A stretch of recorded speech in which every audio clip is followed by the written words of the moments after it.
You're listening to Bigfoot Society, and I'm Jeremiah Byron. Tonight's account is from a man who grew up with Bigfoot in his backyard and never stopped chasing the mystery. From screams in the night to broken branches deep in the Blue Mountains to a roadside encounter outside Packwood that left a family speechless. These are the accounts that Kevin is sharing that span decades. But somewhere in the middle of all these years, something happened that changed how Kevin looked at Sasquatch forever, and maybe it'll change you as well.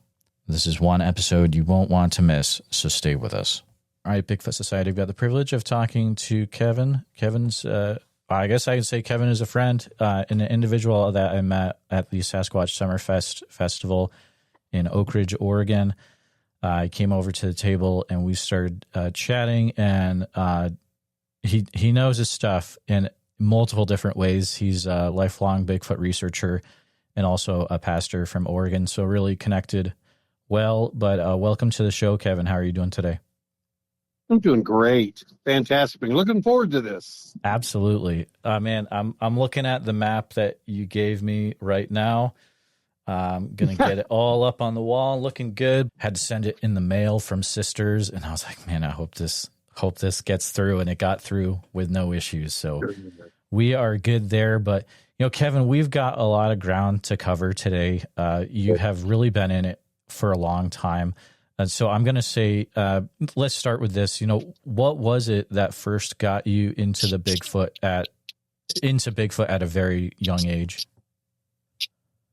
Yeah, that's a good place to start. I believe it would have been about 1967, 68, right in there.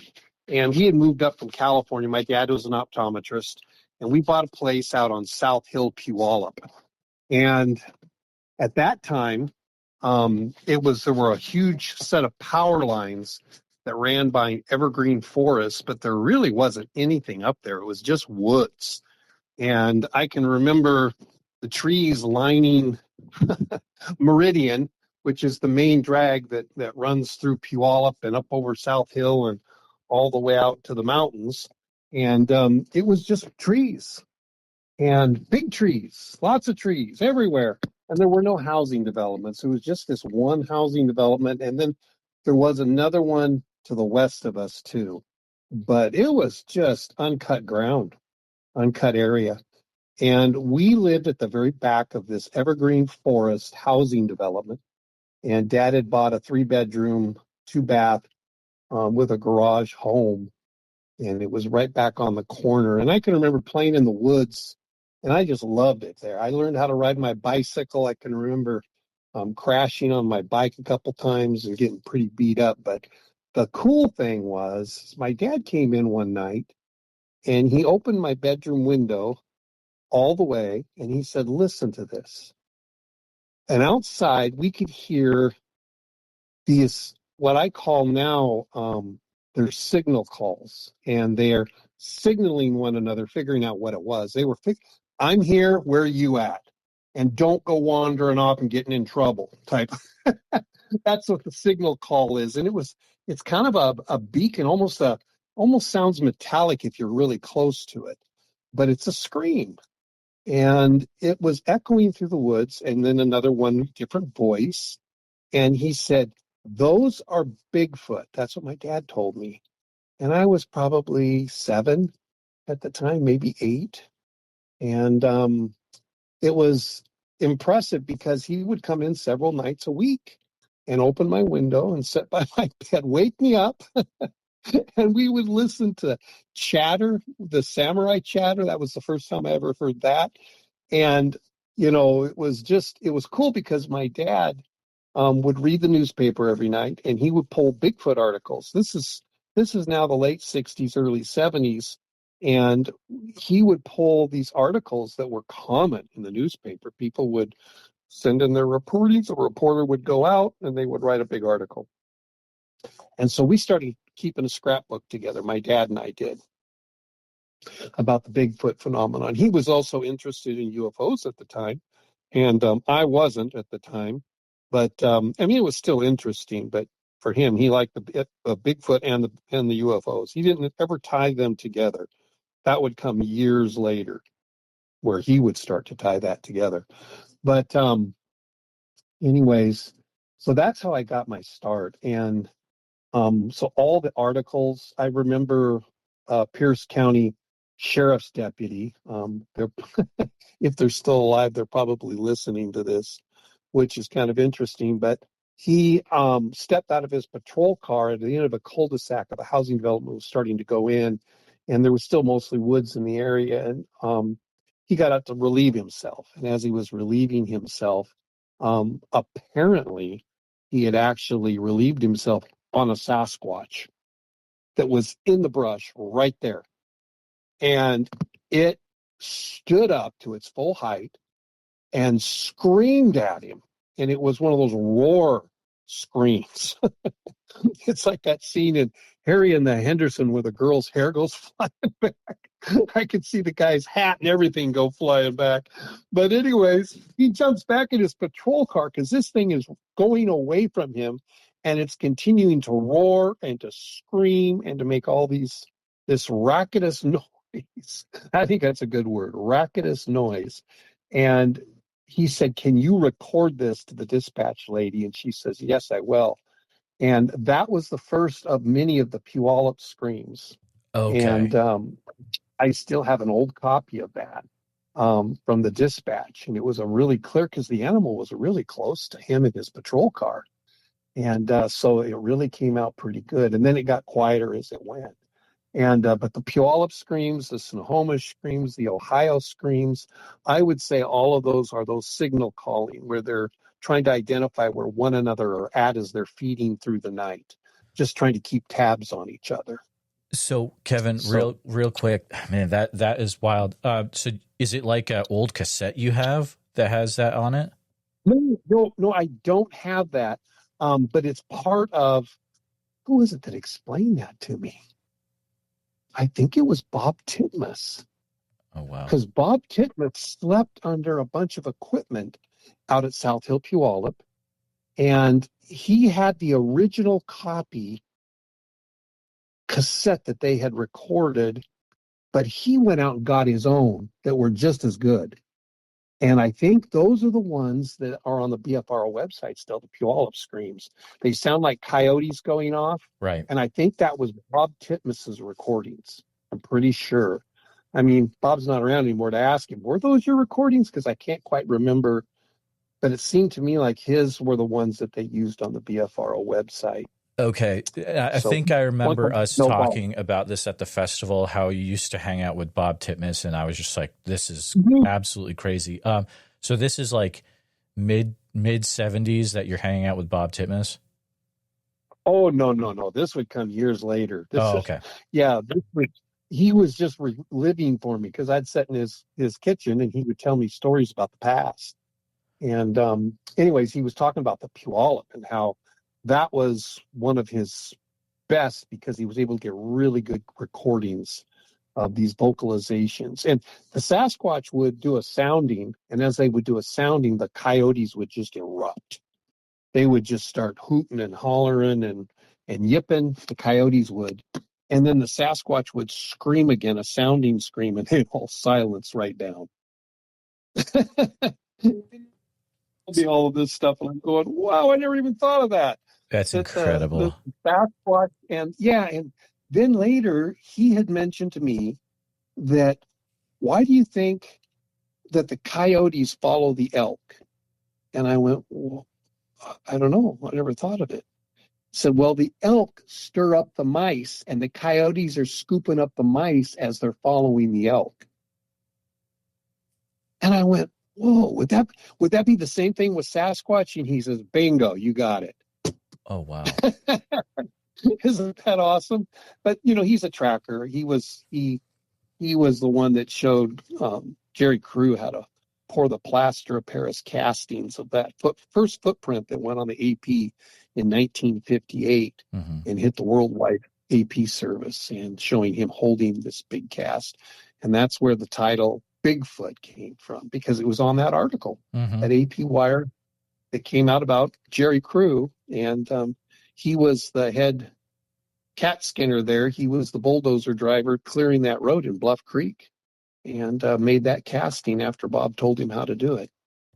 So he was the local taxidermist. Bob was a Exactly. taxidermist. Right. And Yeah. there's not, I mean, you can find some info about Bob, but he never wrote a book or anything. Mm-mm. No, he didn't. Yeah. Why? That's why it's so He's in all important. the books, though. And he is mentioned in it, but when you can find more info about Bob Titmus, it can get very interesting, for sure. So you were in Puyallup, and then your dad is, listen to this. You've got the scrapbook. You guys are, working through stuff. And then, so does that set you on just a lifelong, okay, I'm really going to figure out what this is. I'm totally into this Bigfoot thing from there on out? No, I really don't think so. It was more like I was always fascinated with the subject, and there would be In Search Of would come on, and Leonard Nimoy would come on, and all the TV stuff. And then you've got the thing down there in Louisiana, the Falk Monster, and all of those things that a lot of the kids in my age, and even kids younger, would watch them because they would re-show them. But I remember going and seeing The Legend of Bogey Creek at the Auburn Theater in Washington.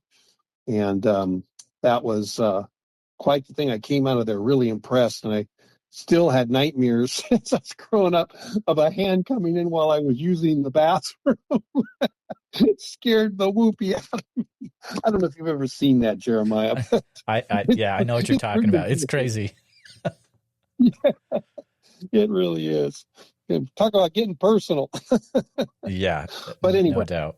So for me, it was something my dad and I did together. I loved it. And then all of a sudden, I didn't even really think about this, but there just weren't any more newspaper articles coming out. And, I went up through junior high and high school, and nothing. I go to college at Central Washington University in Ellensburg, Washington, and I'm playing football over there. And then I'm also becoming a teacher, studying to be a teacher. My wife and I both were at that time. And my dad calls me on the phone and says, "Hey, there is a Tacoma News Tribune article today about a guy named Grover Krantz. He's a professor at Washington State University." My dad attended Washington State University. That was one of his colleges. But anyways, so he was pretty excited because he says they're talking about dermal ridges. And I said, "What are dermal ridges?" And he says, "Well, why don't you go see if you can get a copy? It's today's paper. It's the Tacoma News Tribune, and you should have something there on campus." He said, "Just go up to the library." And I said, "Yeah, I know right where the newspapers are. They have all the newspapers." So I went down to the library that evening and rode my bike down there and went up and talked to the librarian. She says, "Yeah, I've got the copy of the TNT here.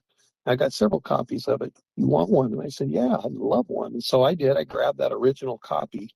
And I went home and I consumed it. And I read it a second time, read it a third time, and I'm going, "Wow, this is cool. There's dermal ridges, there's fingerprints on the footprints." And in that article, he was talking about, Grover Krantz was, they were interviewing him, they was talking about how he had contacted some of his sources that have lots of plaster casts and had them go through their collection. And when they did, they called me back and said, "Yeah, there's a good number of them that have fingerprints on them," because this guy didn't have any clue what they were. And the guy was Bob Titmus. He had the world's largest cast collecting. When he was young, he would go all over the United States, pour casts, teach people how to do that, but he would collect them. And he even drained one of the ponds. I think it was up on Blue Creek Mountain down in the Bluff Creek area. He drained the pond because he saw there were footprints. And when he did, he was able to cast leg and butt prints. So the Skookum cast that was taken in 2000 wasn't the first butt cast that had ever been taken.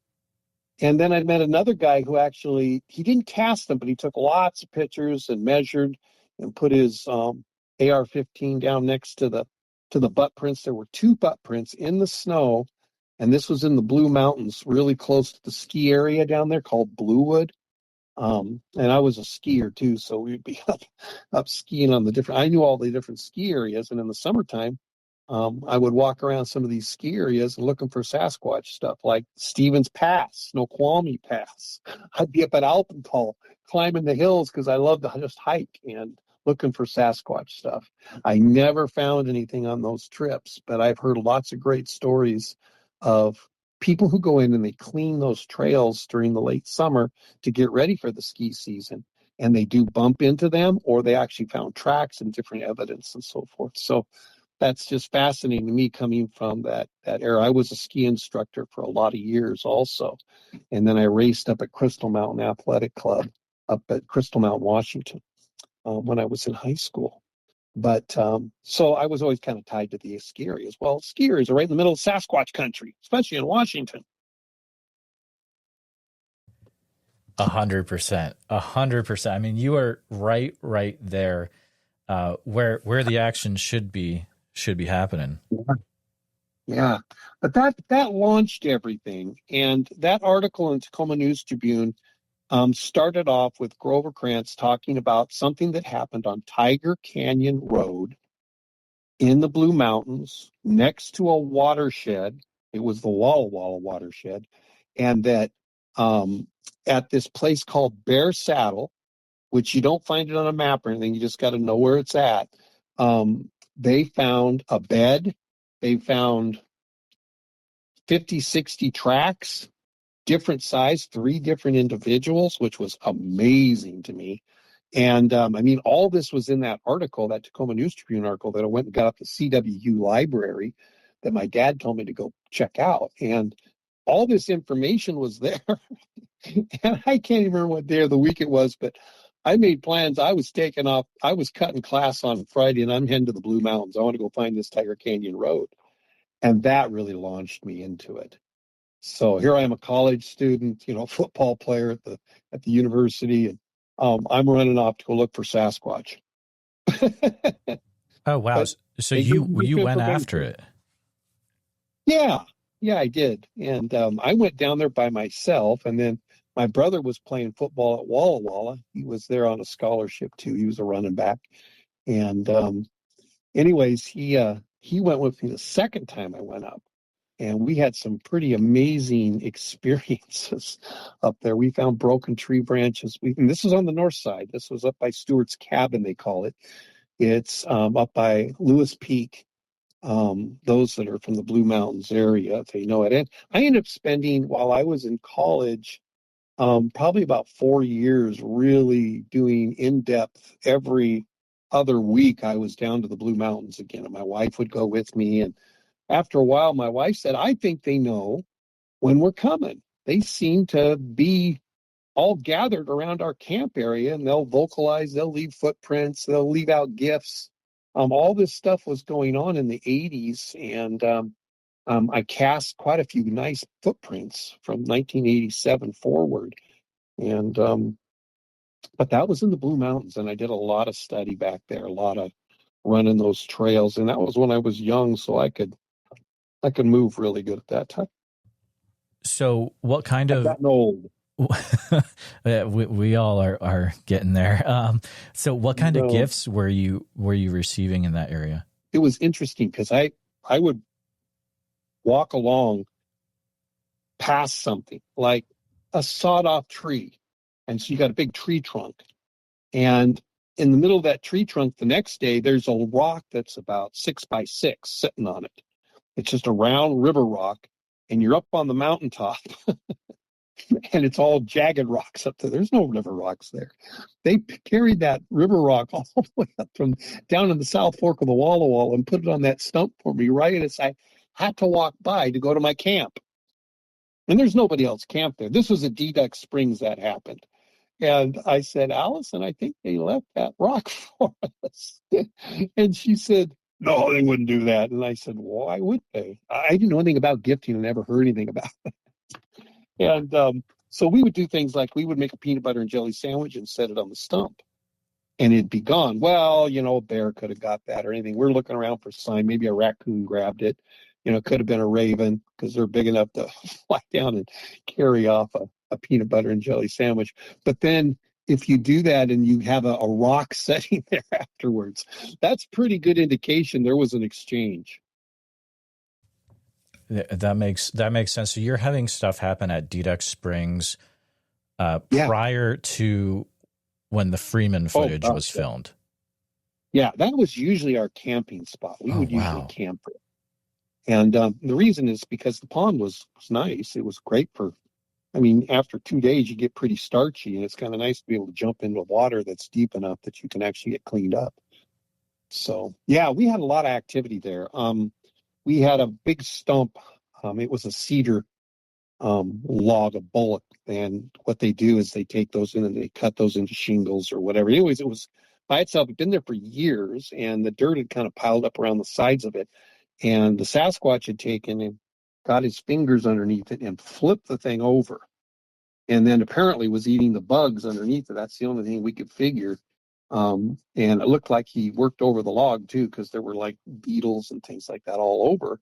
And I'm sure that was just a snack for him. But I had a great footprint, and that would have been June 12th, 1987. And that was a cast of Earl.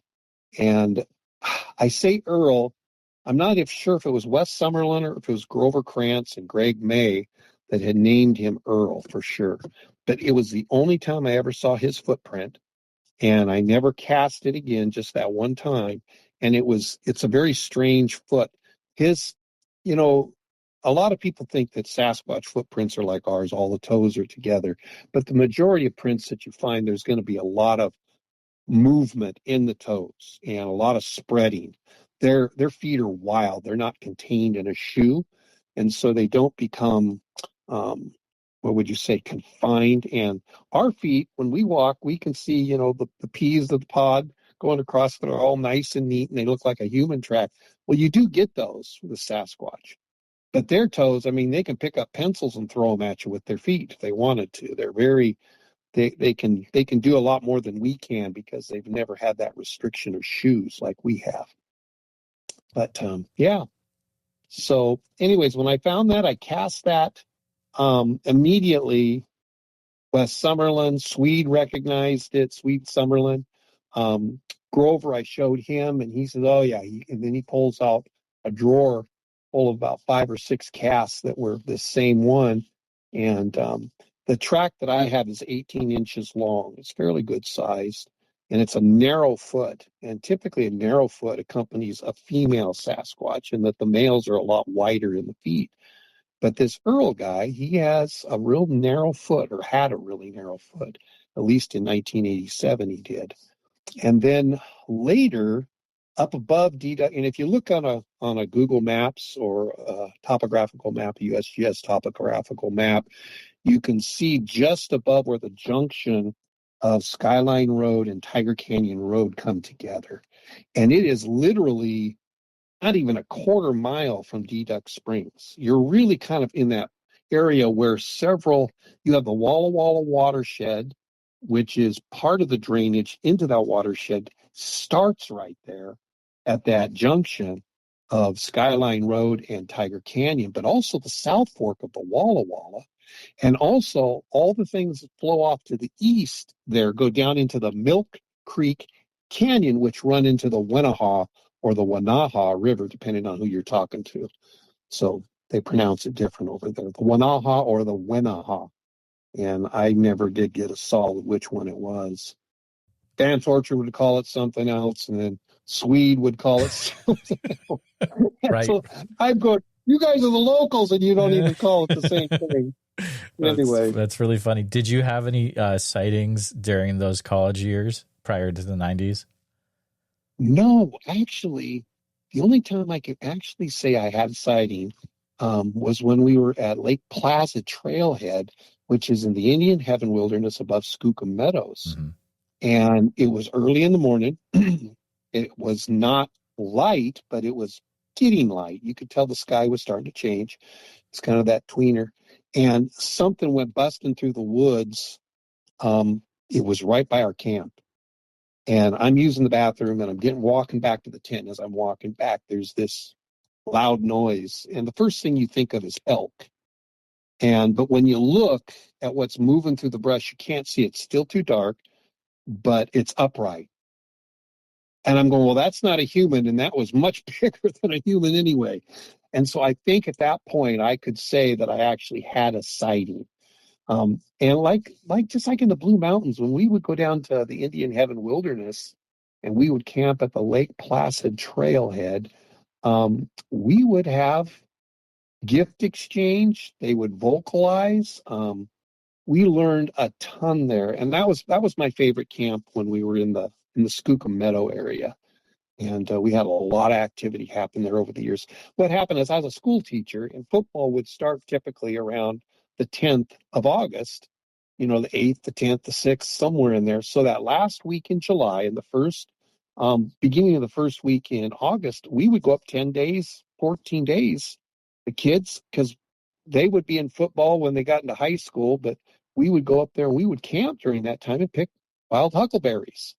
And we'd look for Sasquatch stuff and call blast. And I'd get out the big call blasting speakers from the BFRO because I was part of the BFRO then. And my kids grew up thinking that you didn't just go camping somewhere. You went looking for Bigfoot. Doesn't everybody do that? No, it was just the Lindley family.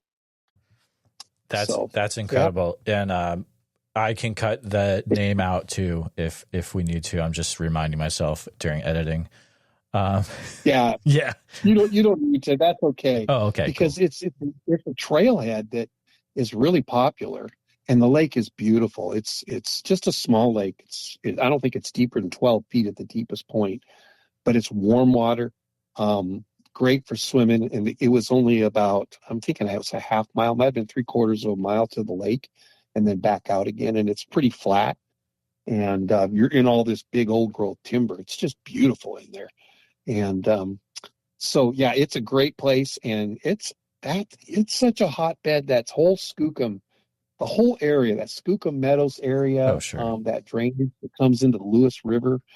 That is in Washington State. It's just a phenomenal place. So the Blue Mountains was a major research area for me, especially during college.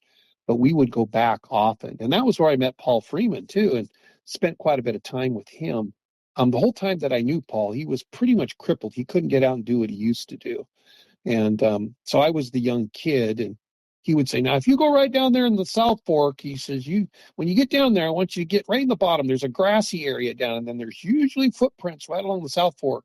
So go down and check that out for me. So I was the one with the mini backpack, threw it on, and down over the hill I went. But that was when I was younger. Paul would sit and wait for me. Oh, my goodness. That is so wild. So it was that late 90s? No, that would have been 80. See, I was at Central. I graduated in 88, and I started in 85 at Central Washington University. So got my teaching degree, and then started coaching football and track, and teaching history. I was teaching history at first, and later they switched me over to doing shop. So I did wood shop, metal shop, drafting, all that stuff. So I love teaching. Teaching was my thing. I did that for 15 years. And I've told people before that I didn't leave teaching because I didn't like it. I love teaching. It was really awesome for me. And those were some of my most productive years with Sasquatch research too, because of students. My goodness, I had ears everywhere. You've got, 120 kids that are seeing your class every day, and you're living in a place like Morton, Washington, where I was teaching. And the Sasquatch activity was just all the time. I mean, it was absolutely phenomenal. Some of the stories that I've got from those years when I was teaching. So Morton kind of became the Highway 12 corridor. Okay. Kind of became my research area later. But when I was in the Blue Mountains, it was when we were in college. And so that would have been from 88 to about 86, I think, 86 to 88. Yeah, that would be right, because it was December of 88 that I graduated. So I did my student teaching. I was done. So just to make sure that I have this correct. So you were hanging out with Paul Freeman prior to when he recorded the video in 92? Yes. When that was recorded, I knew right where it was. I know that tree. As a matter of fact, the stump that Earl ripped out of the ground to eat the bugs underneath it is laying right in front of that tree. It walks by. No way. That looks like a Christmas tree. Yeah. It's right below there. After he ripped it out of the ground, that somebody cut it up and used it for firewood right there. There's kind of a cool little campground just right there where the Sasquatch went into the brush and then picked up the baby. I don't know if you've talked about that at all or anything else, but there's definitely a baby there, and nobody knew about that for years. I'm not even sure. Michael Freeman in his book talks about it and then has a picture of it. And what he shows on his little barcodes in his book That's a great is book. far better than. Oh my goodness, that was so well done. Yeah. And yeah, I'm really proud of Michael. Michael was just a little kid though when I knew his dad, Oh, wow. and it was usually the first place I would go is I would go over to Wes Summerlin's house because I always knew I had a bed there if I needed a place to stay. And the next place I'd go is over to Paul's. And when I came into town, I would usually call Paul and he'd come over to Wes's. And so we'd all be there together and we'd spend time. But they were kind of my connection. Later, Vance Orchard would come into the scene, but that would be, a few years later. They would talk about me, but we hadn't met or anything. So that would come later. So you're saying before in the late 80s, there was a time when Paul wasn't able to move around. He would have you look at certain areas and you would do it. Yes. Okay. Mm-hmm. Okay. Yeah. At a later time, he was able to record the footage. Yeah. Yes. Okay. That was much later. Yeah. He walked around with the cane even then when I was in college back in the late 80s. And he was pretty much stoved up. I mean, he knew right where to go. His map on the wall that Cliff Barackman has now down at his Mount Hood Museum. Mm-hmm. But that was his map, and he had that on his wall, took up a whole wall. And I copied Paul. I went and got a bunch of USGS maps of areas that I would be researching, like Skookum Meadows, and I put them on my wall. And I remember when we bought this house here in Roseburg, my wife said, "You can't put maps on the wall here." And I go, "Oh, honey, I love you." Just one wall? No. That's so funny, anyway. dude. Yeah, I know. That's true, though. Yeah, right. So give me a wall and I'll defile it with a map. Okay, so you've got the time when you're hanging out with Freeman, and then after that, then you move up to Morton to become a school teacher, where then you have the kids bringing you in these accounts all the time. Oh, my goodness. Yeah. I mean, story after story. I saw where John and Sarah Brown did it on the Highway 12 corridor, which was really well done. And I know at least two of those are my research that they pulled from that. And then they were talking to Taylor. What's his first name? Something Taylor. And I guess he's the biggest BFRO. Scott Taylor, thank you. He's the biggest BFRO investigator in Washington. Mm-hmm. He's done more investigations than anybody. I'd like to meet the guy, but I would like to compare notes more than anything, because when the Chronicle, which is the newspaper, it's a local newspaper from Centralia and Chehalis, did the interview with me, I took my BFRO work, because the BFRO, when you put an investigative report in, you might get 1 out of 10 that actually goes on the website. So 9 of those are sitting out there in what's called the flats. And the flats are the real documentation of what's going on in an area. And you don't get that. You only get a taste. And they'll put more recent ones up too, and they'll take some of the older ones off. But then you're kind of losing some of the importance of where you're seeing characteristics repeat themselves over and over. And if you're doing research on that and you're trying to just, learn more about the actual family group that you're researching, you lose a lot of that, because history, they just keep repeating it just like we do. We have family traditions, and so do they. And so they have patterns that you can see in areas that are unique to that group, even though they're the same with groups all across the United States and probably around the world that are very similar. In a family group, they will have little nuances. Some family groups hate humans and don't want anything to do with them. Other ones think it's fun to to play games and, doing pranks on you. Others like to gift. They all have different things. Some of them like to sing. Apparently, the ones that are down by John and Sarah Brown's, I've listened to some of their recordings that they've gotten, and that fascinates me because I've never been around singing Sasquatches. If I did, it would have been when I was a little boy on South Hill, Puyallup, because they had stuff that sounds like John and Sarah's, where it's almost like there's a female singing.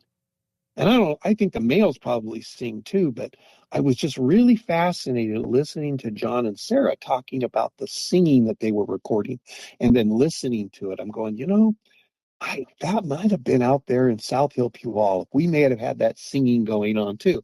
But each family group, the point is, each family group is so unique to itself. And generations pass and they're still doing the same type of things. Then there's another thing that happens if you've got a research group and it seems to be really open and all of a sudden everything closes down and stops. Typically what's happened is whoever the lead female, the dominant male is, they passed away and now the policy changes. And usually the policy changes to whether it's going to interact with humans or not. And for the most part, they really are scared of us because we do stupid stuff. We get scared and then we shoot. And we don't even worry about asking questions later. We just shoot. But that's the bad thing for them. And so a whole tribe, a whole family group of Sasquatch can turn on you. And all of a sudden your research area is really worthless because they're not going to interact with you anymore. Because someone's passed away in the family and they don't approve of that anymore.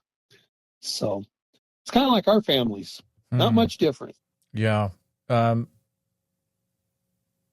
going to hold off on that question for later. So you have this time where you're a teacher, you're getting reports. Did you get any reports out of Packwood? Yes. Oh, man. Yes. Yeah. Really good reports out of Packwood. That's kind of an interesting area because there's multiple rivers that come together in the Packwood area, especially upstream from Packwood. But man, I've got some that are just astounding. Let me give you just a real quick example. There are two teachers from, I believe, the South Kitsap School District. One of them taught the high school. I think it was the husband. He was like a football coach, like I was, and his wife was a middle school teacher. And so they have a cabin. Their family has a cabin over the other side of White Pass. What's the big lake over there? Before you get to Yakima, of course, it's I can't think of the name of the lake. There's a great big lake there. Anyways, there's cabins and stuff, and they have a cabin there. So they were on their way to this cabin. They had two kids, and each of their kids had a friend with them. So there were four kids in the car. It was a minivan. And as they got out of Packwood, they were talking. They're getting excited because they know they're going to go over White Pass. It had just gotten dark. The sun had just gone down. And as they're going up the road, there was a Sasquatch standing by right along the side of the road. And it was about 8 feet tall, black. The headlights hit it, lit it up. And they went by it without even slowing down. And the whole car just went silent when they saw it. They were all talking and they were excited about going to the cabin and they're going to be at White Pass pretty soon. And it's getting dark and the electricity in the car was phenomenal, but they all went silent when they saw this thing standing by the side of the road, lit up by the headlights. And they went by it at about 10 feet away from it, going 55 miles an hour. And immediately they got maybe 50 yards down the road and they'd got to a stop and they flipped around. But as they did that, another car went past them going the opposite direction. And they looked in the head and its brake lights came on. And it slowed down. They flipped around, got in behind the other car and started going back to see if they could see it again. And they were all looking now on the left side instead of the right side. But it had crossed the road and it was on the right side now. And the wife said, I was in the passenger seat. And if my window was rolled down, it was walking so close to the line on the side of the road that I could have reached out and slapped its leg as we went by. And when they went by, the kids all said they could see the hair part, the long hair part as they went by from the car. And it was only going about 30 miles an hour at that point. It's going slow. But that's how close it was to the road. And they all saw it, all 4 kids and the 2 adults. And these are 2 school teachers. And I won't mention names. Right. Oh, that's incredible. That is, I mean, I've also heard there was an interview on the show where a very similar, where a gentleman was just driving through this Packwood area, and there was one right there, right on the side of the road. Just so crazy, dude. My goodness. Yeah. There's a place up there called Palisades, and it's where the rock formations. It's a really cool geological place, but the rock formations go up along this cliff, this huge cliff. And someone said that they did the not Rocky, but Sylvester Stallone's movie First Blood, when he's hanging off those that's the Palisades. That's right there. Oh, okay. After you get above Packwood. And Nice. anyways, that area, there was a guy from Washington State University who's coming home from college. It was, December. He's off for school, and he's going back, I believe, to Seattle. Maybe he was going to Tacoma. I don't know. He was going somewhere in the Puget Sound area, and that's where home was. And as he comes around the corner, this is up by Palisades, he sees a bear squatting in the middle of the road. And it looks really funny the way it's set. He's never seen a bear look like that before, and he's seen lots of bears, he said, and he's a hunter. Anyways, the thing is, he slowed down because he wanted to really look at the bear. I mean, it's like 2:00 in the morning. There's nobody on the road. There's nobody there, and it's like December. And the thing stands up on 2 legs, turns and looks at him. And it's in the headlights, so he's getting a good look at it again. This is right at Palisades, just above Packwood, and he slowed down to almost a stop, and the thing finally turned, took 1 step, and then another step over the guardrail, and went down over the hill where the embankment is going down into that river down below. And he backed up to the spot where it was, because he thought he saw something, and he looked, and it had peed in the middle of the road, and the pee was running down the road towards the side, because the road slopes on those high-speed corners and stuff. There's a slope to it, and the pee is running down in streams like a little river. And it was like a confirmation. I did just see that. I did. And he thought it was funny that it was squatting. He was always wondering if it was a female, but there was no indication it was a female. It didn't look like it had breasts or had any shape to it. When I talked to him, he was, I'm talking to him on the phone, and you could tell his voice was quavering. The fear was coming back. What he had experienced that night, and that almost a terror. And it was in his voice. You could hear it. I said, "You sound shook up." And he says, "Yeah, I'm reliving it." So, yeah, things like that. You watch people's, or you listen to the way they're talking, and you can hear a heightened sense of urgency all of a sudden as it all comes rushing back to them, and they're remembering that night. Yeah. The sights, the smells, everything that was involved in that. And sometimes they come to tears as you're doing investigative work and talking with people. It's pretty interesting. It can be quite life-changing. It really can be, and especially when you're able to talk to that person face to face, and they're right in front of you, it can get very intense very quickly. I remember that from my first year at Oak Ridge. So then, after that, is that when you start getting involved with the BFRO then, after that period?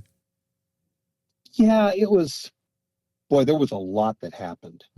When I got involved with the BFRO, that was, like I say, it's a mini chapter and a big chapter. Right. But it was, at that time, I'd been involved with just a lot of people and not really an organization. I didn't want to necessarily be attached to anything. I had a guy who was a weatherman up in Seattle, and his name was Vito Caranta. I don't know what happened to him. I tried to find him, and I can't find him.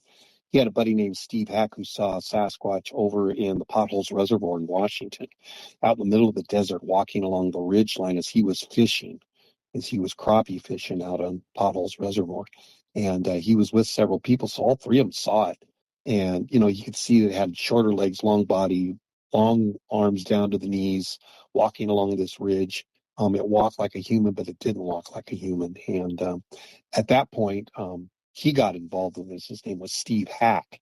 And so Vito and Steve kind of joined me, and they kind of kept me tied in because at that time I was involved with school at the university. And so at that point, we went more universal. I mean, we would go down and we'd investigate stuff down by Mount Hood. We'd be up by Stevens Pass. We'd go up to the Mount Baker area. There was just other places that I took them because I was aware of what had happened up at Scenic multiple times with my cousin, who lived up there with her family and raised 4 kids up there at Scenic. Her husband worked on the was it the Pacific? No, the Great Northern Railway. Anyways, the big tunnel that goes through Stevens Pass goes underneath the rocks and pops out the other side, and the ski resort's up on top. Anyways, they lived right there at Scenic, and they had Sasquatch stuff happen all the time to them. So I took them up there. I took Steve and Vito up there and showed them this area. Well, after that, they would make return trips up there. And just shortly after that, there was a guy that was camped out in his, I think it was a station wagon, and he had the tailgate of the station wagon down, the old station wagons, and he had his sleeping bag, and he was sleeping back there, and he had his feet out towards the out, and then his head was inside in case it rained. If your feet get wet, no big deal. But he's sleeping in his car, and a Sasquatch grabbed him by the feet in his sleeping bag and ripped him out of the station wagon and drug him across the dirt of this camp area he pulled into, and then left him there and just started jabbering. Just rah, rah, rah, he's doing that samurai chatter as it's walking away. It's like, okay, now you get out of here. Wow, that's really not funny, but it in a way kind of is, because I laugh when I get nervous. But my goodness, that's wild. I know. So Vito and Steve, they started cruising up there a lot more without me once I showed them that area. Wow. So did you get to talk to that guy? Sorry. No, I didn't. That was just a report that came through, and gotcha. That might have been, that was all pre BFRO, so I'm not sure how I got that information, but it was fascinating. I don't think I got it. I think Steve and Vito got it. Okay. And I had just showed them the area, the scenic area, and how my cousin's stories about Sasquatches when they'd be out picking huckleberries, and they'd be right in the patch with them. The Sasquatch would be on the other side picking berries, and they'd be on one side. All the kids and Mom would just say, okay, now I want everyone just to slowly pick berries and let's back out of this patch. It doesn't belong to us. It belongs to this thing. So, and all the kids would do what Mom said. And I think that they had some interesting things too. One of my cousins, she's just really fascinated with the whole Sasquatch thing, and she'll call me and talk to me about it every once in a while. And her husband just puts up with her, kind of like my wife does me. She grew up there up in the scenic area by Stevens Pass. Okay. And so she was pretty much into it like her mom was. But all the brothers and stuff, I don't think they could really care less. And again, I grew up, I was all about Bigfoot. My dad was too. And so we'd sit there and listen to Judy tell all the stories about what had happened, and other things too, like running a bear off her porch and electrifying the garbage can to get the bear to leave it alone. That worked. Anyways, just living out in the mountains. I mean, if you're living at, 3,000, 3,500 feet elevation, and you got a railroad going by all the time and Sasquatches around you, not to mention bears, it's pretty interesting for stories. Just regular life stories. I learned that after I left Oak Ridge and started driving around, how high the Cascades really are. You're not up in them when you're in Oak Ridge, but when you start crossing the Cascades, it's a whole different ball game. Right. Yeah. Yeah, the passes are 4,500 feet and Yeah. 5,000 feet. Some of them I know it's close to 6,000 down by Diamond Lake and Crater Lake, and Oh my it goodness. doesn't look like that. And and now that's kind of where I have focused my attention. I got to reconnect again with Jeff Meldrum and at the Glide Sasquatch Festival. And I had been, let's see, this is my fourth year I attended that. I was there for the very first one. I was the only one that got there, and I had plaster casts, I had Sasquatch stuff, and it wasn't really about Sasquatch. They were just using that to raise money for the fire victims Right. and the people there. So they continued to do that. That's where the money goes. But I was the only one there. And so I come in with my 6 suitcases of casts, because before this I used to go, I don't even know how it started, but I started doing universities, and it started out, I lectured in front of the whole anthropology department over at Eastern Washington University. But Central, I started, maybe it was at Central, right where I was going to school, because I know I did several of them there where I would do the halls. They would have a hall, and then they would advertise me. I would say, that's the only thing. I don't want any pay. I'm not doing this for money, but I am doing this for reports. And I would like to get as many reports as I can while I'm here. So I want you to advertise. And I want you to take out an advertisement and be running that advertisement for at least a month before I give my presentation. I want people coming in from outside, and they were always standing room only. I mean, it was just packed. And people would come in because people have seen these things. Mm. And just looking at the advertisement, they would think, maybe this is where I can get this off my chest. And they would come in, and it's almost like a confession. Mm-hmm. Oh, I was already absolutely. acting like a Yeah. pastor. Yeah. But yeah. And so they would come in, and I would get all these reports. And that was really good with Vito and Steve, because they could follow up a lot more effectively than I could. They had more time, free time, that they could do that. But with 3 of us going at it, Steve would take one, and I would take one, and Vito would take one. And then we go and we talk to them, call them on the phone, get information, go out and meet them at the spot. And so there was always something going on. We were pretty active at that time. This was all before the BFRO. Then I'm trying to remember when Russ or when Ray Crow's Bigfoot conference in Hillsboro was. He probably had several of them there. I only went to one, but that was where I met Bob Titmus. And at that meeting, Rick Knoll and Tom Powell and Jeff Lemley would recommend me to Matt Moneymaker to become an investigator with the BFROs. So I'm thinking it was 99 that took place. But as they were cleaning up and people were picking up chairs and picking up tables, I sat right there at Ron Moorhead's booth. And he and I talked for 2 hours. He was a Christian. I'm a Christian. And we're talking about Jesus Christ, but we're talking about Sasquatch also, and what he felt they were. And at that point, I was very, very strong. This is going to be maybe one of your questions. I was very strong into the Gigantopithecus. I believe this was a biological. Sure. Leaves hair, leaves, scat. You can hear them. The evidence is obvious that this is a physical being. I still believe that today. This is a physical being we're dealing with. But he was telling me about, Genesis chapter 6, verse 4, but actually Genesis chapter 6 all the way through about 8. It talks about this inner coupling of fallen angels with human women, Mm-hmm. and producing an offspring called the Nephilim. And it was kind of interesting. Today I pulled up the Passion Translation, just wanted to see what it said about it. And it's interesting because in verse 2 it says, I'm reading right from the Passion. Divine beings found them very appealing, talking about the women, the daughters of men.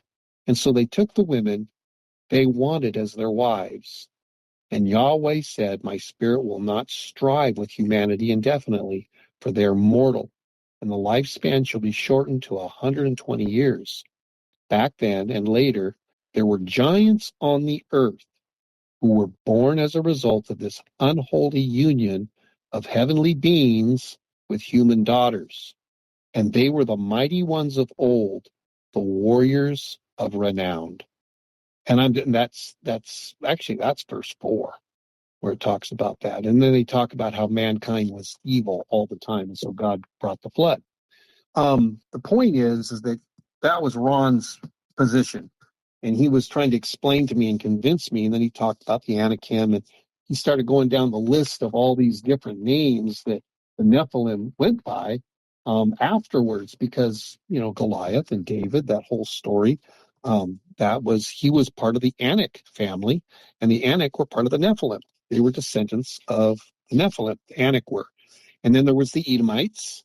They were giants, and the Edomites were actually referred to as hairy beings. And then if you read in the book of Enoch, there we go. Right. So the book of Enoch has quite a bit of reference to it as well. Arba was the father at Kiriath, and he was the greatest amongst the Anakites. And it was said that he was as tall as 18 feet, according to the book of Enoch. 18 feet tall. That's amazing. I mean, Goliath was like 9 feet tall. So to have this Arba of the Anakites being 18 feet tall, that's just scary. Think how big man's hands would have been. Mm-hmm. But anyway, so that's the biblical account. And Ron was really trying to convince me that's what it was. And I left there just shaking my head saying he's deceived. It's definitely a Gigantopithecus. It's a big ape, and out there in the woods. And I have since changed my mind. I came to the realization because one of the things that he had talked about was that the day is going to come when this DNA, he said, that's where it's going to be. It's going to be in this DNA. And when they discover this, they're going to find out that they've got a hybrid that's part human and part fallen angel. And they don't say that. They say that the nuclear DNA is actually unknown. They don't know what it is. It's higher than anything they've ever seen. There's nothing on Earth that compares to it. It is totally unique. But the mitochondrial DNA that comes from the female is 100% human. So now what Ron had told me was not only true, but it's being repeated scientifically, which is important for the scientific method. You have to have a hypothesis, then your hypothesis has to be able to be tested again and again. And you should be able to repeat the test. It shouldn't be a one-time thing. And that's what they're finding, is the more DNA samples that have been tested, by the Olympic Project and those guys over there, Derek Randall's and his group, and Melba Ketchum, and there's other geneticists that have been involved in that. Had an interesting discussion. I probably shouldn't with a geneticist. I'll just say that. And his comments were about Melba, that she created a lot of enemies, and that she never had before. Before that, she was a renowned geneticist, but then when she started to get involved in the Bigfoot stuff, it turned on her. But the problem was she didn't even know she was getting involved with the Bigfoot stuff. They kind of tricked her into that. But hers came back being it was 100% mitochondrial human, and that the nuclear DNA was from something they've never seen before. It's off the charts. And the sequencing that they did in the DNA sequencing was astounding. When I talk about getting in with the BFRO, that was good because it got me organized. That was where I really started taking what Steve and Vito and I had put together and doing our reports, and they did it cleaner and better. The only problem I had with it is my reports, the majority of them went into the flats for Lewis County and King County and Pierce County, and these counties that I grew up in, and South Hill, Puyallup. I mean, I continued to have my fingers dabbled down there too, or up there, I should say. But I lived in Mossy Rock for 14 years, and I taught school in Morton, and we had lots of Sasquatch activity happening around there all the time. So when the Browns came out with, John and Sarah Brown came out with their Highway 12 thing, I was so excited because I knew exactly some of the places where they were talking about. One of the couples that lived in a trailer, I know right where that junction is. I parked my car there and then walked up the road where there's a gate, and I shot a really nice 3x3 mule deer, or not mule deer, it was a blacktail right up that road. But I've hunted in that area. I know it. I know where the duck ponds are there in Morton. There's a little pond right up by the turnoff where you go up to the backside of Peterman Hill. And that's there's that pond down in there. It's had all kinds of Sasquatch activity because they plant trout in there. So people will get in, go down, fish around this pond, excuse me. And it's probably about, I'm wanting to say it might be 2 or 3 acres of water as far as surface water would go. And so it's always good right after they plant it. But people have been run out of there by Sasquatch. And, it's like getting into the evening or it's first thing in the morning, and they end up not fishing there because something didn't want them there, throwing rocks at them and sticks at them and screaming at them. And, the roaring scream, that roaring scream that they give off, oh my gosh. It's crazy. It floors you. It does, yeah. I've heard it. Makes you pee yourself. Yeah. I have too. Yep, I almost passed out. It's like a dinosaur. I've heard people describe it that way. I'm like, yeah, that's a pretty good description. Mm-hmm. It's like a dinosaur. And wow. Yeah. So anyways, they would run them out of that little pond right there on Peterman Hill. And people that are from the Morton, Mossy Rock area. There's something I want to backtrack a little bit to clarify. So when we were talking about the DNA studies and so the results of the Ketchum study, are you also saying that other people got that same result as well from their studies, or that was just from? No, that's developing now. That's going on now, and that's what I found out. Oh my goodness! Really? Yeah. There's more going on. I mean, there's people who are afraid to go where others have gone before them and be ostracized and run out of the community of the geneticists. There's no way this is public. Like, this is not this can't be public, and this would be way bigger, right? Oh, it's huge. It basically seals the deal. The Sasquatch is real. It's over if they would just accept the results. And that's one of the things is if people who are like double checking what Melba did, and they're running their own testing and running their own sequencing, they're finding the same thing. And then there's been other labs that have found the same thing. And they're going, well, our sample was spoiled. It had human DNA in it. Well, yeah.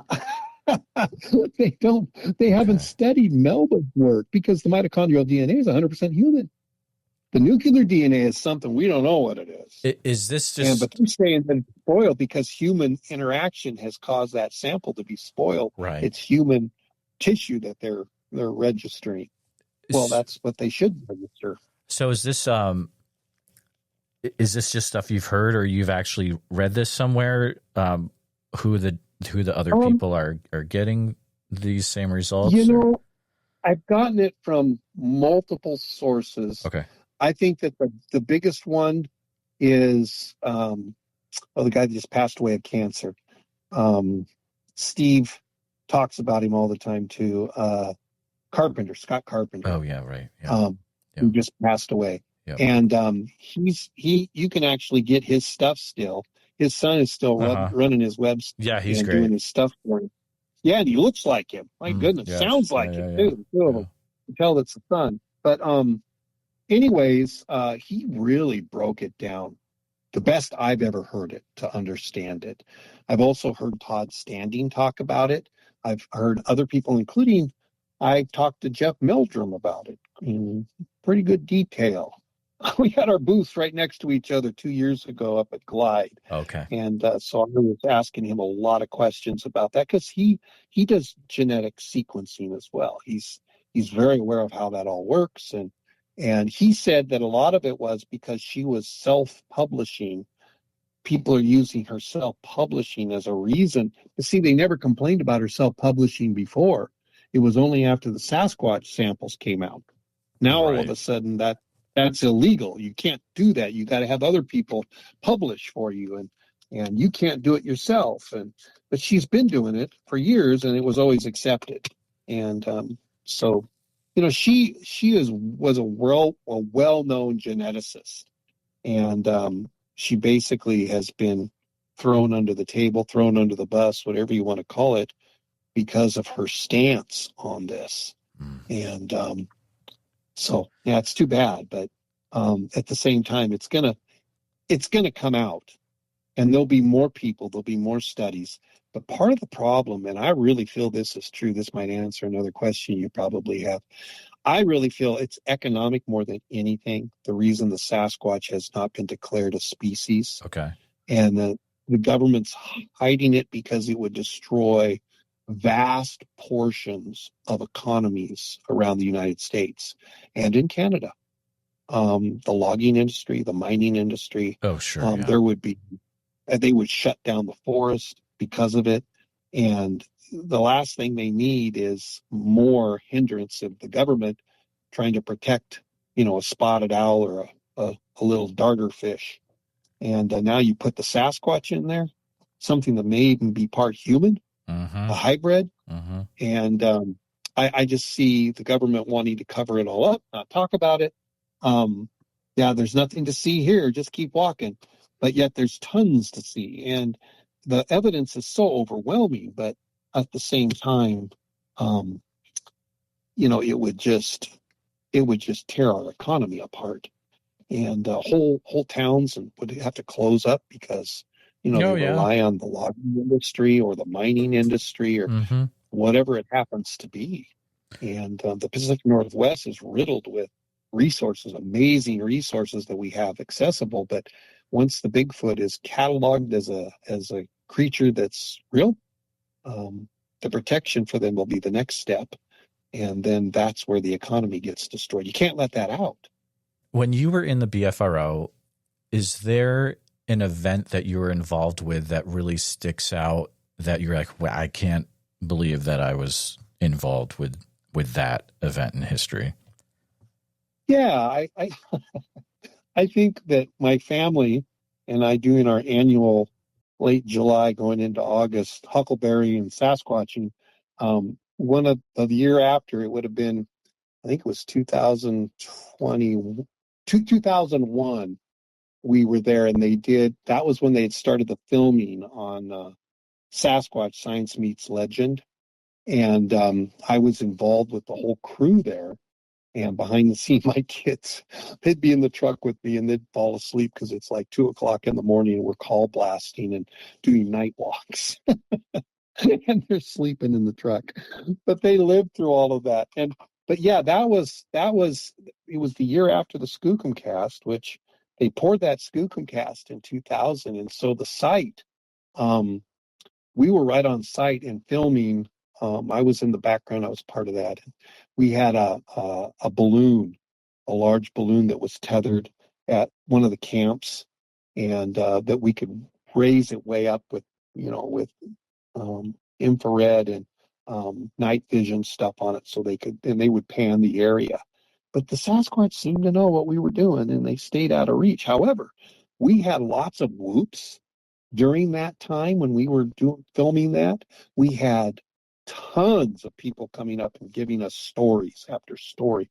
Campers were coming up there. And where we were camped and where they set up their camp, I was actually over at the Lake Placid trailhead, my family and I. And we would just come over and join them during the day, and then at night I would go join them, and the rest of the camp, most of my family would be sleeping except maybe one or two boys. I want to go too, Dad. And of course they'd fall asleep in the back of my pickup truck. But that was fine. But anyways, during that time, that area is called the Crazy Hills. You got Skookum Meadows right there, and then you've got the Crazy Hills just below it. It's actually above it, and that's where we were lifting that balloon up. And it was interesting. The first time I drove in there with the BFRO, and this was before this would have been, the snow was just coming off those high hills around Crazy Hills, and we couldn't get all the way in. But we got most of the way in. At least we made it to the creek. There were Skookum Meadows drains out of the meadow itself. And that's as far as we could get with the snow still. But The first time I went in there, here's this camp, this beautiful, expensive dome tent, and there was all this camping equipment that was just strung all over in this camp area. And someone left all their stuff, never came back for it, which is a story you hear a lot. And it was in the Crazy Hills. And those campers were gone and left all that expensive equipment. It looked to me like it was new. And then over the next couple of years, it all kind of stayed there, and the grass grew up around it. And the tent that was brand new when I first saw it, it was faded, and things were getting torn, and the animals, I guess, were chewing on it and so forth. But all this equipment was left behind there in the Crazy Hills. Something ran them out, and it was obvious they never came back for it. That was right where we were doing all that stuff for Sasquatch Science Meets Legend. Wow. And that was when I got to meet a lot of people. When I joined the BFRO, I got to spend time with Derek Randalls up on the mountain camping, and Jeff Lemley, Tom Powell. These guys were kind of the Bigfoot people. Rick Knoll, man, he was awesome, and I learned a ton from him. The other one was Dr. Leroy Fish out of Oregon State University, and he was really into the Sasquatch stuff too. And so enjoyed that. Meeting Doug Hychek, Autumn Williams, that was all part of that BFRO thing that we were doing at the time. I found 2 beds. One I didn't find any of them. I had people point them out to me, saying, "Hey, you need to go up here. There's a bed there." And so I would go check them out, and sure enough, there was a bed. When one of my football players found a bed up above Mossy Rock, overlooking Mossy Rock, he went in the backside by Morton, but now you can go in the front side because they've opened the gate that used to be locked. But there was a huge bed. I was astounded. And when my football player told me about this, he didn't give me much detail. He just said, "Hey, we were up scouting for deer and we found a bed. And this is how you get in there." And he drew a quick map for me, handed me the paper, and left. I didn't know much more. So I followed his directions and went right to the spot. It's this giant cliff, probably 120-foot drop, rock face. And up in the woods above it, it's on a steep hillside, and there are trees that are, they weren't reprod. These were some good-sized trees. They were probably 24 inches, 18 inches through, and they had woven a bed on this steep hillside, making that spot level. And it was probably 12 by 8 feet that they had made this thing. People asked me, was there hair in it? I looked at it really close, and I couldn't find any hair. To me, it looked like they had made it and hadn't slept in it yet. In other words, they got caught making the bed. And when I saw this thing, I'm going, whoa, I didn't have a camera. We didn't have phones that looked like that then. And I went back and got my camera. We went back up the next day, and it was gone. No there way, were dude. Remains of it. You could see way below, 120 feet down. There was a pile of sticks and brush and fir boughs. Yeah, they had pushed it off. They had to, first of all, unweave it from the trees that were there and then push it all off. They probably did it really fast because they're so big, it's not that big of a deal for them. But for me, it would have taken me probably an hour or two to get that thing chewed up. And I would have wanted a buck saw and a couple things because they were really locked together. It was woven. And that was that. I was in the BFRO at that time too. And so, yeah, that bed. And then the other one that I saw was the one that was at Bear. This is back in the Blue Mountains again, right? It was in the watershed. You're not supposed to be in the watershed. It was right at the top of the hill. And so it was the high point, right where the intake trail is, where they rode the horses to make sure people weren't going in and out of the watershed.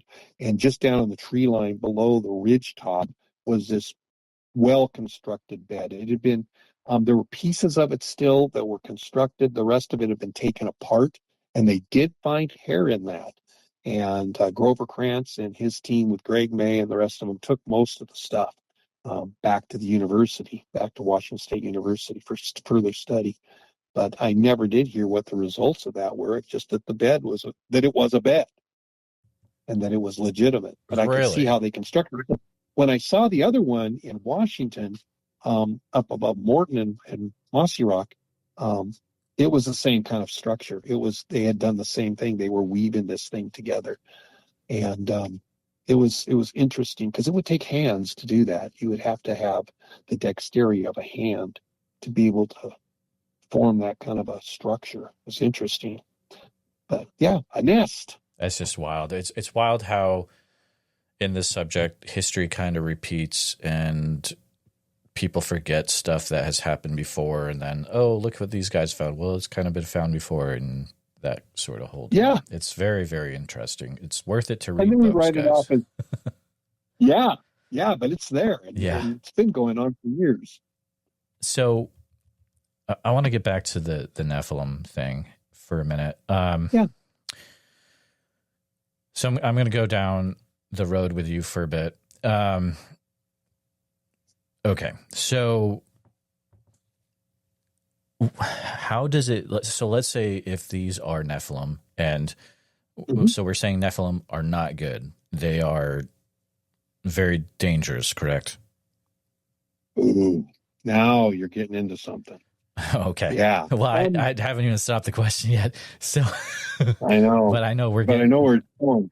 So then, go ahead. So it's like, so why then are we going?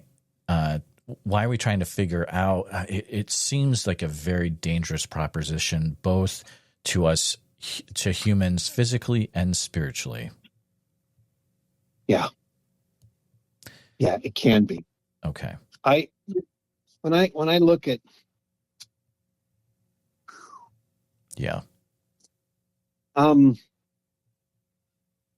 this, you're dealing in the spirit realm, but you're also dealing in the human realm. And that's the part humans have a hard time with, because we try to separate the spirit from the flesh, but they're both. And the Native Americans believe it that way. And if you're a Jew, the cultural Jews, the Jews see it as the spirit and the body are not, you can't separate them out. We in the Western world try to separate that out. Mm-hmm. But the Sasquatch would never do that. And just like us, now I'm going to say this because I think it's important. It kind of lays that foundation. Ron Moorhead told me back then, and I just read it again in his book, The Quantum Bigfoot.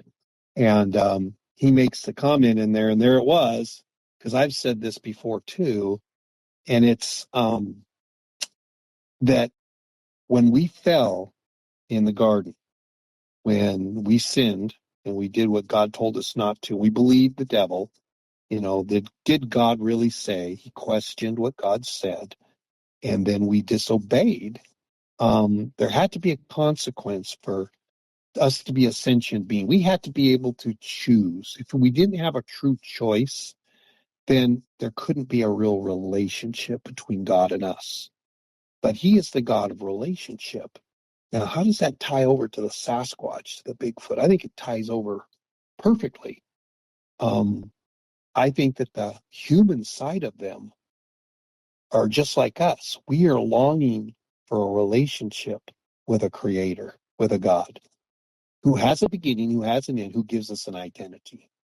But when you have the Nephilim, you have pure rebellion and witchcraft.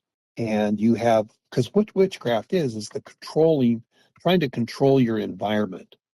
And that's where you're not trusting God, you're trusting in a spirit realm that is real. I mean, I do deliverance ministry. I've seen people set free left and right. We've had all kinds of supernatural things. I believe in signs, wonders, miracles, and healings. And I believe that we had the same things that the Sasquatch have today, and we've lost it because of the fall and because of sin. That God intended us to be as the Sasquatch still are in a lot of ways, but to worship him and not to turn from him. So, saying that, someday we're going to have a glorified body, and all of those things that we lost are going to be restored to us. And I could probably just read you the quote That might be the best way to do it. It says the attributes, this is Ron Moorhead, the attributes could entail the ability to work within the quantum level of consciousness. Now, for a lot of our listeners, they're going to have to look up quantum level of consciousness. Just as humans, in my opinion, were originally designed to do, the Sasquatch, in other words, Ron is saying, have an ability in a quantum level of consciousness. But Ron then goes on to say, just as we humans had at one time before we fell into sin. Oh, man. And one of the okay. That's huge. That's huge. Because that's why someday we step back into it with a glorified body. And now people say, well, how can you say that so authoritative? In 2001, I died 3 times. That's why I left teaching and coaching, because God called me into the ministry at that time. And I've been in the ministry for 22 years now. But he said, you're going to leave teaching and coaching and you're going to follow me in the ministry. And you're going to do what I do. And you're going to teach people to know me as you know me, Kevin.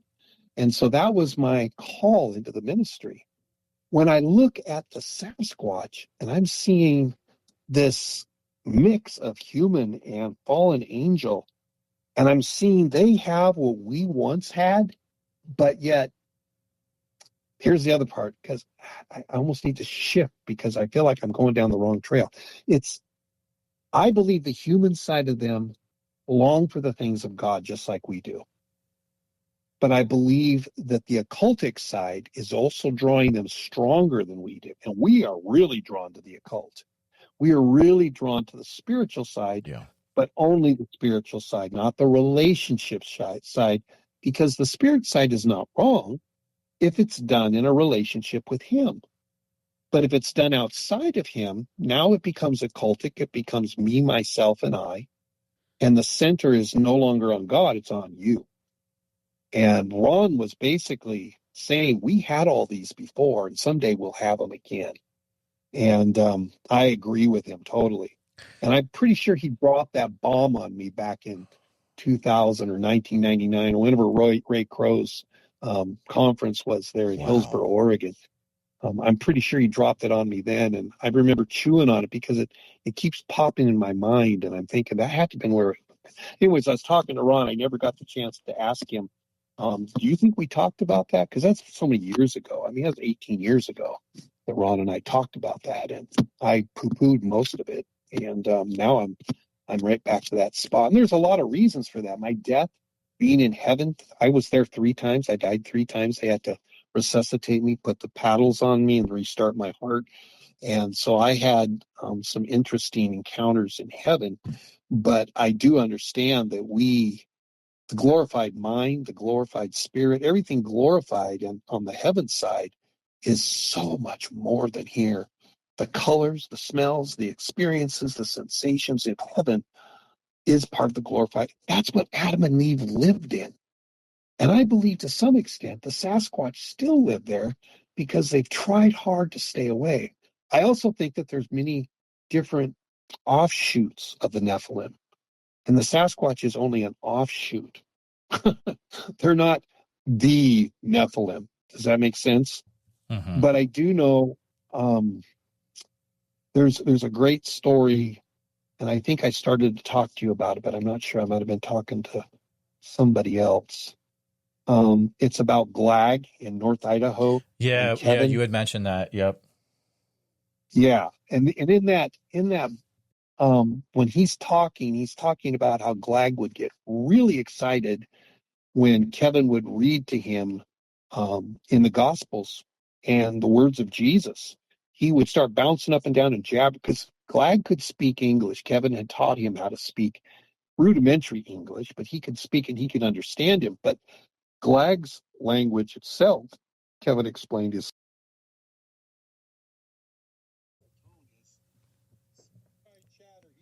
Hold on.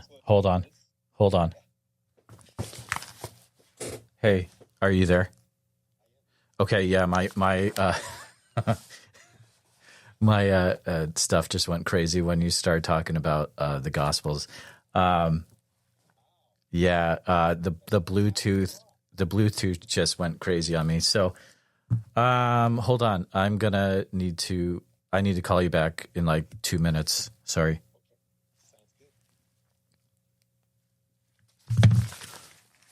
All right, so my stuff just went crazy when Kevin started talking about the Gospels.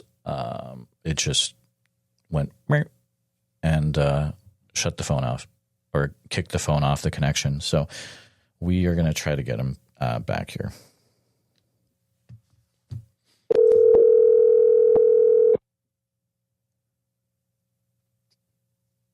Okay. Hey, Kevin. So we're back. We're recording. So we just got kind of a weird Bluetooth disconnect when you started talking about Glag and him learning English and hearing the Gospels and stuff. Yeah. And so Kevin would make mention. Let's see what happens. Let's experiment with this, because I've heard this happen to you before. Yeah. It's crazy. All of a sudden you'll have them cut out and stuff. Well, it's happening again. Are you listening? Yeah. Right. Yeah, exactly. Now we're back to the men in black suits.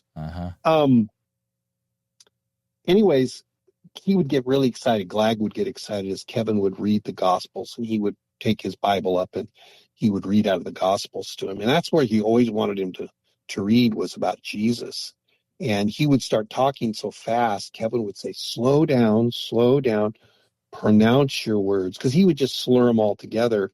A whole sentence would just be like one. Anyways, he would just get really excited, and he would talk too fast. And when you were talking about anything Jesus, he would just get excited. And it wasn't like an agitation. It was more like, this is cool. This is what I want to talk about. And that was Glag.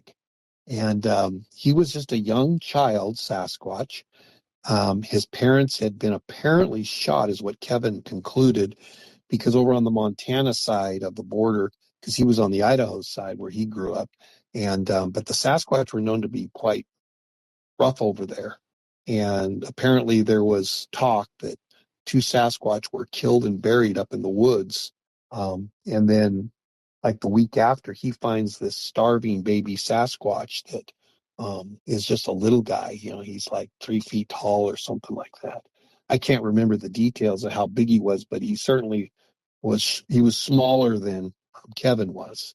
Kevin was in junior high at the time, and this was his scouting area for hunting. That's where they shot deer every year. And they had never seen anything Bigfoot wise until this little Glag guy shows up. And it would be I don't think it was months later, when Kevin had met this little Sasquatch, that he finally got his name was Glag. And that's the whole story. Is it Dutch? Is that the name? I think you said it.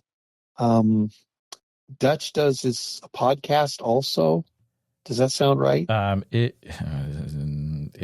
I know. It's World Bigfoot Central, and I'm gonna have to edit this so I sound like I know what I'm talking about. Duke. Hold on. Yeah, that's Duke from World Bigfoot Central.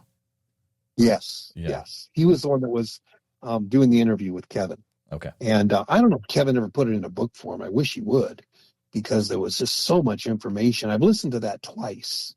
Kind of like I've listened to the whole Fox story, the 50 years with Bigfoot in Tennessee. Sure. That was a fascinating read too. And but anyways, you can learn a lot about these that have been habituated over time, and they've spent time with them. And I think a lot of the stuff that Kevin talked about with Glag and what he experienced really line up a lot with what the linguist was talking about with Ron Moorhead, the guy who was the specialist that really took it to the next level. Right. And he's still alive today. He's stepped all in. It's Scott Nelson. Yeah. Scott Nelson. Thank you. Yeah. Scott, I'd love to meet that man sometime. He just, the way he approaches it, and he can simplify the language. It's easier to understand him than other linguists who he mastered the linguist side of it well, and he presents good, so you can understand what he's talking about. And I really appreciate him. But the thing that he brings up is how fast they're talking. that there's a speed and a cadence that's way above human level. We can't even talk at that speed. The cadence that they use is remarkable. And it's outside the possibility of us being able to repeat. And that's what Scott Nelson says. And I agree with him. I think that was exactly what he was talking about with Glag when he would get excited. And Kevin would try to slow him down because he couldn't understand the English because he was talking too fast. And Glag could actually put words together way faster than Kevin could. So he couldn't even understand what he was saying when he was talking too fast. But Kevin had identified, long before I'd heard about Scott Nelson and the Sierra Sounds, had identified that these things, they speak when they're doing their samurai chatter in a language, a known language to them, that apparently is very similar to the Native American languages in America. And, the Chinook jargon was a language that was spoken here in the Pacific Northwest by the Indians that most of the tribes could understand Chinook jargon, at least part of it. And that would give basic rudimentary communication skills to different tribes that weren't part of the same tribe. And here the Sasquatch seem to be able to do the same thing. And that comes out in that 50 years with Bigfoot. I think it's Janice Carter Coy. Does that sound right? Yeah, I believe you're right. Yeah. But, she's done all kinds of research and study herself and on linguist stuff. And I believe she's a doctor in linguistic stuff. If not, she's a doctor of something, biology. I'm not really sure now. It's been a while since I've re-listened all the way up to like episode 7, and I need to keep going because that's when they get into the Nephilim thing and what her grandfather thought it was. He thought that they were the Edomites, and which is kind of interesting because they're on my list here too, the Edomites as giants. But the Moabites called them Edomites. They were Rephaites and Anakites. And they were called Edomites. And he called them Edomites with a D. Right. But that's, yeah. Anyway, so that whole lineage of the giants has been passed on. And we know about the Afghanistan giants were, that's questionable too. But we have the giants that have been found in the footprints in the Lubbock. They say human tracks in the Lubbock, Texas area that are, petrified into the rock that at one time was just mud along the riverbed, the Paluxy riverbed. And, but those footprints are anywhere from 18 to 22 inches long. Wow. Oh, that's wild. I got to look that up. Yeah. Yeah. My goodness. Paluxy River. And the Paluxy River, the footprints, the human footprints, they call them. And you look at them and you're going, well, they got narrow heels like a female Sasquatch. They actually have an arch to them, but they're giants. They're huge. And they don't typically say that, but it is in the writing. You'll see it. It's 18 and then 22 inches. Like there were two different individuals. Where'd they come from? Yeah, exactly. So does this kind of explain then?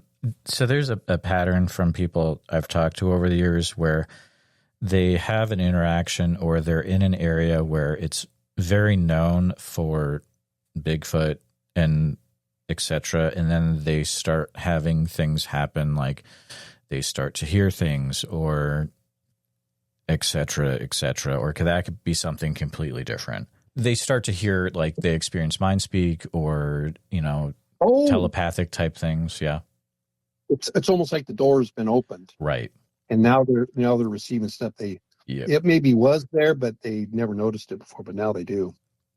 I think it's both. I think that they're realizing it for the first time. And I think that there has to be some doorway that you got to walk through to be able to embrace that. And oftentimes a sighting is enough to shake you to the point where now you're being sensitive to. Before, you walk by, and I've talked to fish and game people, I've talked to police officers, and they say, I've been out in the woods my whole life, and I have never seen anything that would indicate a Sasquatch.